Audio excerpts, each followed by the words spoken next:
Hey everyone, it's Will, Gamer Dad, with another video for you. So again, I hope all of you are enjoying the newest battle simulator that features two different elements to use, either wind or earth. Now if you haven't already, make sure you like and subscribe to my channel, I really appreciate it. I also do have a Patreon account for those who want to support me this way. So obviously, since it hints that we're fighting earth type enemies in the, Earth Kingdom, we're going to bring a full wind team. And so for our first few fights, we're going to bring a much more powerful team that I believe is necessary. But let's be honest, I want to have some fun with some of my newest units, Iyasukiya as well as Nakoko. Not bragging at all by any stretch, but you know, it's the reason why you summon on these banners is hopefully to get a use out of them. And so in this case, we're going to try to win as quickly as we can to just finish off the different stages and get some rewards out of it. Let me know in the comments below how far you've gotten into the battle simulator, if you're still working on that, or if you're putting that back for other projects. For myself, I'll be finishing up this basic one and then working again slowly on those 8 Eastern horrors, and then maybe going to the EX versions later on.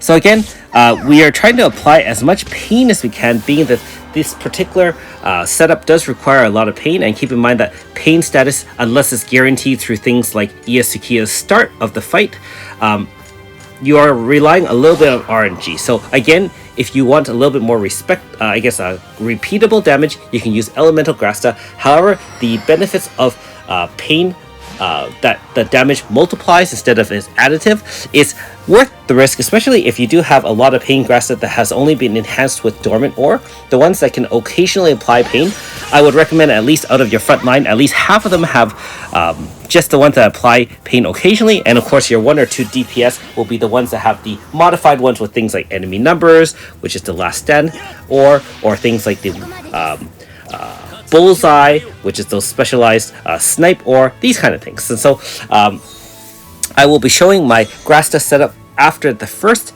3 stages, being that I'll be using the same team for all 3 and trying out some different strategies for each one. Of course, the first fight is just a warm-up here. All of them have the same kind of idea in that you don't want to get knocked out, even one unit being dead, and even if you revive it, you don't get the rewards, although like I mentioned in the other series of videos, you can re-challenge it to get all the different rewards. And keep in mind that the bottom one clearly implies that you have to do all of the conditions at one time to get the final rewards. So that is a little bit different from the first round of simulator, where I believe you can do it multiple times and do different objectives and you still get each and every reward. This one apparently needs all the rewards in one go.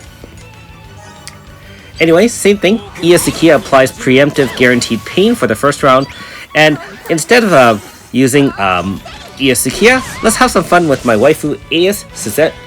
I still like her to use her in my Wind Pierce team, and of course she'll be frontlining alongside Iyasukiya. Not only that, but she has a high combo multiplier because she can hit for multiple hits. Once you stack up the 3 stacks with Elegant Cavalry, during AF you can hit 4 times with Exquisite Blossom, or even outside AF you can do a fair bit of damage. Again, with more recent Grasta updates where you can put those weak points or other things, you can really exploit your damage levels if you'd like. Again, for most of these fights, I would highly recommend the extra ores like the weak point or enemy numbers, which is the last stand. All of those, and you'll see them in multiple other videos, not just mine, but probably other people's do watching. Everyone doing big numbers and large attacks are unfortunately using these enhanced ores. So if you don't have a big stash of the newest ones from the underworld, don't fret. All content is permanent, and you can slowly grind those things out, just like the pain Grasta that most of us are using at this point. I mean, even for myself, at times, I feel like I'm always behind in terms of, needing to get all the newest items and newest things so I can beat these bosses. And so even myself, along with many others, I'm sure are feeling the stress of kind of finishing things while we can. But I'm here to also tell you that, try to have some fun with it, relax a little bit, and, just challenge it once you can. All right, back to the fight. You can clearly see we are using a large AF. I didn't realize this because we went in blind.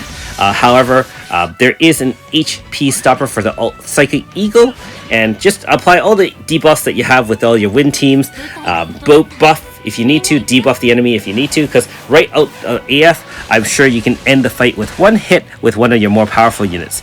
Keep in mind that because I am using AS Iska, we do have all equal to apply debuffs, and once we're out of AF, make sure she has the Cyclone form so she can do the single super slash and kill the boss if needed.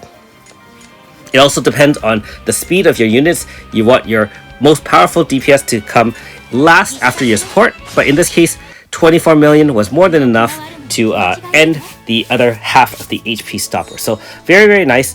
AS Iska is definitely a valued member of my win team, especially with that dual debuff, although the downside of course is that her dual debuff only affects one enemy instead of AoE, but hey, the 30-30 is definitely worth it, and she's a little bit more complicated to use, but if you can master her abilities, I would think that she is a great member of the wind type team. So if you haven't caught my 5-star review on AS Iska, you can definitely check that out along with all my other 5-star reviews on my playlist if you're interested in those things.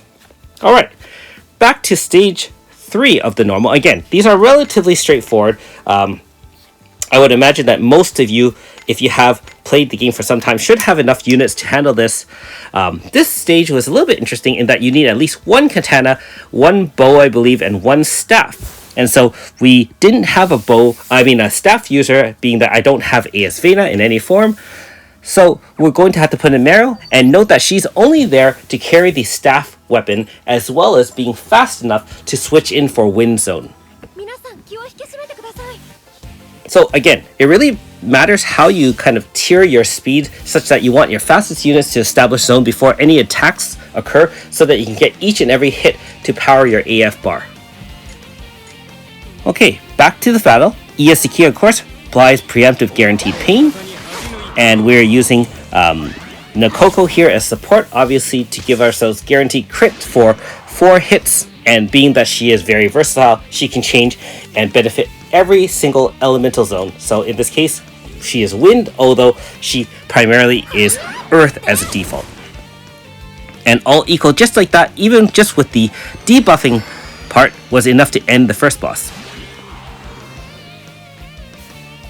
Alright, so again, AS Claude is not nearly as powerful as some of the newer units. However, he still has some uses with his bow boosting abilities by 50%, for example. He has the status shield, and you can see that AS Iska, because she has the guaranteed crit and she has a lot of damage there with the pain, she was able to hit for multi-millions and cleared everybody except this, I guess, King Parsifal, I guess? Or Ghost King. And so at this point, we're just really seeing what we want to set up for the next turn. And so, unfortunately, because AS Iska is a little bit slower, she didn't get to come out of her, I guess, butterfly stance. And remember, the butterfly stance doesn't attack for Billowing Cloud, and so you really have to manage that to make sure you don't get stuck without having that debuff in the Cyclone stance with all equal. Okay, Windy Cat Hook, of course, heals for 3k in Elemental. And Iesukia is now in adversity mode. Once she gets 5 stacks, she converts with her red HP bar so that she does a ton more damage, and obviously she can push the enemy right directly to an HP stopper. And there you go, Billowing Cloud ended it right there. So stage 3 is done. There was a little bit of fun there and we just tried it out. Okay.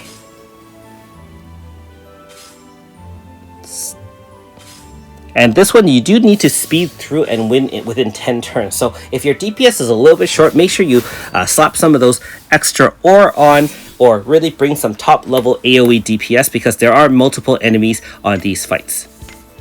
Okay, so here's my loadout that I use for each and every fight. Notice that Sukiya has a weak point by 50, and the enemy numbers.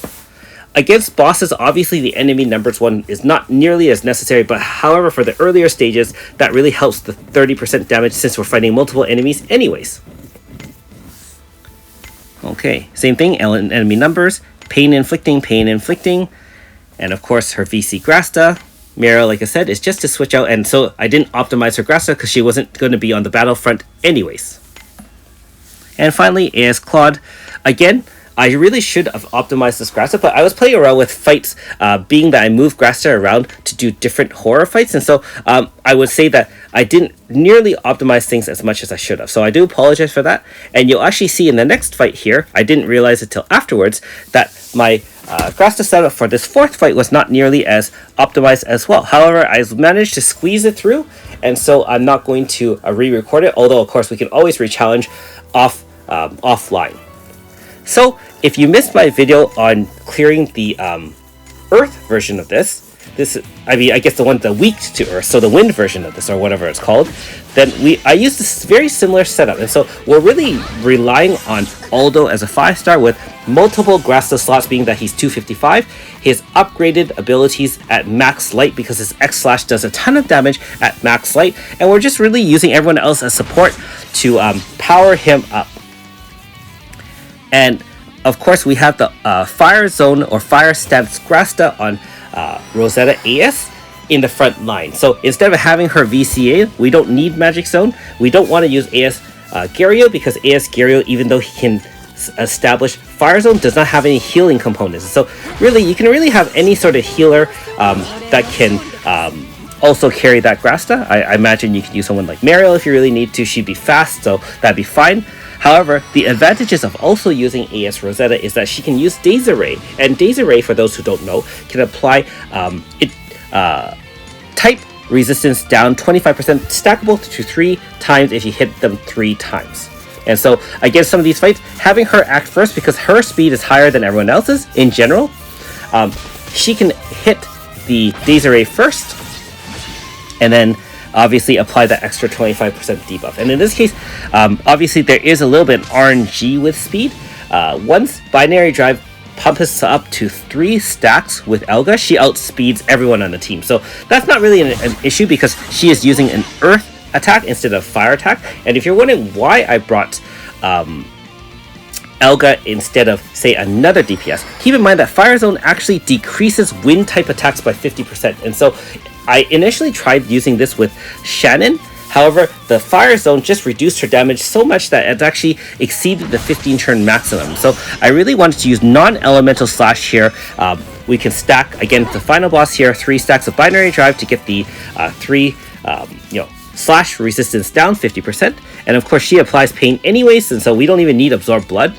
Now, the other thing about using Radius is, of course, not only the preemptive plane application, which really benefits those AoEs from Aldo, we also have Elemental Barrier, which is essentially a 3-turn Aurora Force. 50% elemental damage down, or elemental resistance up, and so she can help us survive. And in conjunction with Codex, which is our 4-star healing move on AS Rosetta, we are able to survive this fight, at least in the normal stages. Now, I can't guarantee that something like this will work in the higher level stages, but again, we're just kind of trying some team comps. I want to try something a little bit different than the traditional, super powered up team, and just see if it works. At this point, you're really watching to make sure that debuffs don't fade. You must have the pain status still on. You can apply those extra slash resist down. And keep in mind with Quattro Drive, the more times she uses it is when she powers herself up. And so the first few rounds of it wasn't nearly as powerful. One thing of note, although because his moves still use up quite a lot of MP, we run out of MP near the end of this fight. And so I actually have the Delis bracelet, which I'll show in my loadout, that actually regenerates a small amount of MP every round. If you wanted to, or if you're finding that it's running out, you can sacrifice some DPS and then equip something like an MP reduction type Grasta or something along those lines. Aldo is down to 3 MP, and he will be unable to fight for the next turn. However, again, the advantage of having Quattro Drive is that non-elemental attacks, although they are not boosted by Fire Zone, will still be effective. And if you've seen Elga, she can still land a bunch of hits, and in this case, a million times 3 or 4 hits. Just barely enough to kill the Gnome, which is our familiar enemy and testing ground from Purgatory. Alright, so again, don't die, don't use an AF. And that is what the most challenging part of this particular fight. No AF allowed. 15 turns, we barely made it within 15. 4 or less members, which is extremely restrictive. And even at the normal stages, I would say that this round of boss fights is definitely certainly tougher than the previous ones. But again, gives us some ability to experiment and hopefully have some fun instead of getting super stressed out like I have been at times during these last couple weeks fighting. Okay, so Loadout here. Again, pain. I would say that should have put Bullseye or on Elga to enhance her damage. Radius, of course, didn't need the Gale Sword, but is still fine. And finally, AS Rosetta. Thanks for watching. We'll see you next time.